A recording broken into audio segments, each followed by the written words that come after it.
হলো পৃথিবীর একমাত্র পাখি যে ঈগলের ঘাড়ে চড়ে ঠোকরাতে সাহস করে। তখন ঈগল কি করে জানেন? লড়াই করে না, ঝগড়া করে না, সে কেবল নিজের গতি বাড়িয়ে আরো উঁচুতে উড়ে যায়। সেই জায়গায় যেখানে অক্সিজেন কম, বাতাস ভারী, আর কাকের পক্ষে টিকে থাকা অসম্ভব। শেষে কাক হাঁসফাঁস করে নিজেই পড়ে যায়, ঈগলের ক্ষিপ্রতা এবং গতির সাথে টিকে থাকতে না পেরে।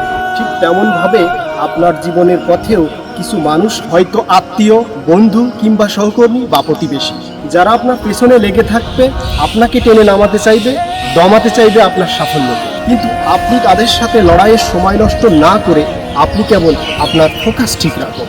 আপনার উচ্চতা বাড়ান, আপনার মান বাড়ান, আপনার গতি বাড়ান, উঁচুতে উঠতে থাকুন, কারণ সেখানে কাক চরিত্রের মানুষ টিকতে পারে না। মোরাল অফ দ্য স্টোরি, সবসময় নিচে থাকা মানুষদের টেনে তুলতে যাবেন। আপনি এমন উচ্চতায় উঠুন যেখানে যোগ্যরাই আপনার পাশে থাকতে পারে, আর বাকিরা নিজের ওজনেই ঝরে পড়বে।